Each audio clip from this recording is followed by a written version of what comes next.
हिंदुस्तान हिंदुस्तान से लाया हिंदुस्तान सोने की चिड़िया। हाँ डॉलर डॉलर सोना हिंदुस्तान। भारत को सोने की चिड़िया जिस जमाने में कहते थे वो बहुत पुराना जमाना था। अरब और ईरान के व्यापारी भारत से व्यापार करते थे, फिर वे माल लेकर यूरोप के देशों में जाते थे। इन व्यापारियों से जब यूरोप वासी सोने की चिड़िया का हाल सुनते तो उनके मुंह में पानी आ जाता था, लेकिन उन्हें भारत पहुंचने का रास्ता नहीं मालूम था।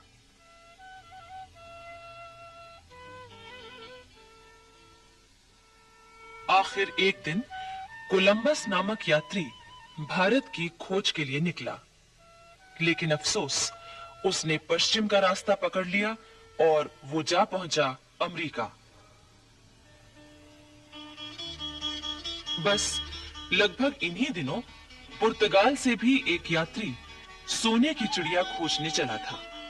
22 मई 1498 को उसका जहाज मालाबार तट पर कालीकट पहुंचा।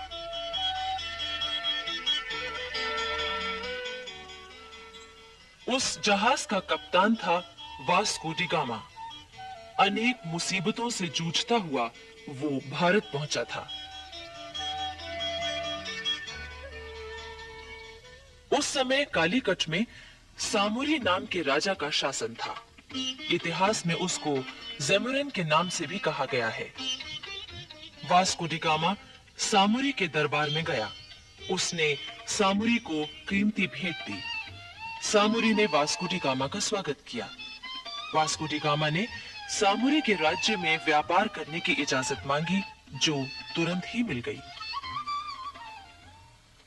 2 ही साल बाद यानी 1500 ईस्वी में पुर्तगालियों ने कालीकट में एक कोठी बना ली। 3 साल बाद उन्होंने कोठी की किलेबंदी कर ली। वहां अपने सिपाही नियुक्त कर दिए।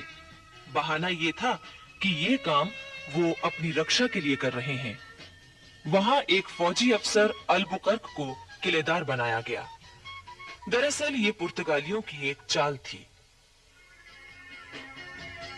सन 1506 में उन्होंने गोवा से बंगाल तक अपना व्यापार फैला लिया।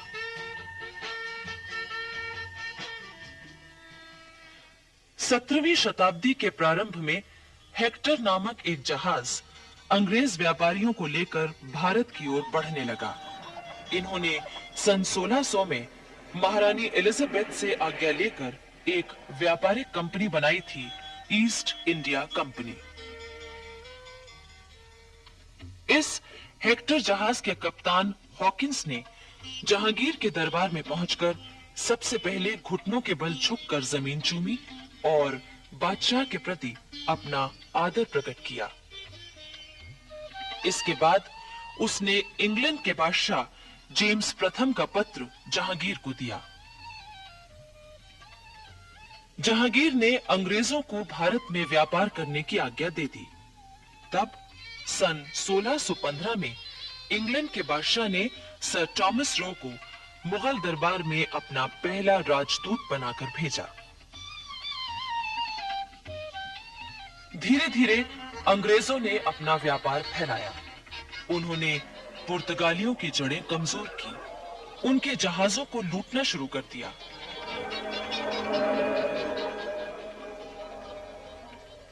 औरंगजेब के समय में तो उन्होंने कोठियां भी कायम कर ली और अपनी हिफाजत के लिए किलेबंदी भी कर ली।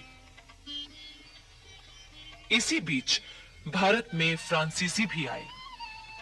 उन्होंने भी अपना व्यापार फैलाया और जड़ें जमानी शुरू कर दी। उस समय उनका मुखिया था दुमास। औरंगजेब की मृत्यु के बाद मराठों ने कर्नाटक पर हमला किया।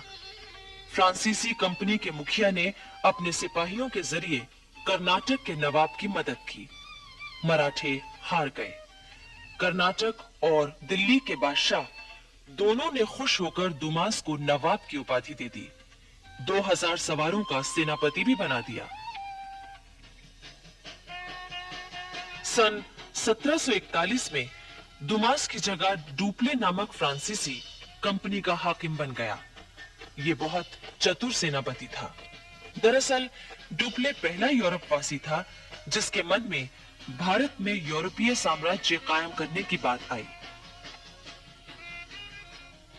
डुप्ले ने उस समय के भारत की दो कमजोरियों का फायदा उठाया। एक तो ये कि यहाँ के देशी राजा नवाब आपस में लड़ रहे थे। दूसरे ये कि उस समय राष्ट्रीयता की भावना लोग भूल गए थे। डुप्ले ने इसी फूट का फायदा उठाया। अंग्रेजों ने भी इस नीति का फायदा उठाया।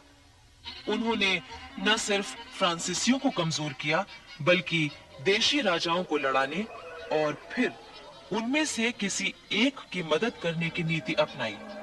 बाद में उस मदद लेने वाले राजा को भी उन्होंने अपने प्रभाव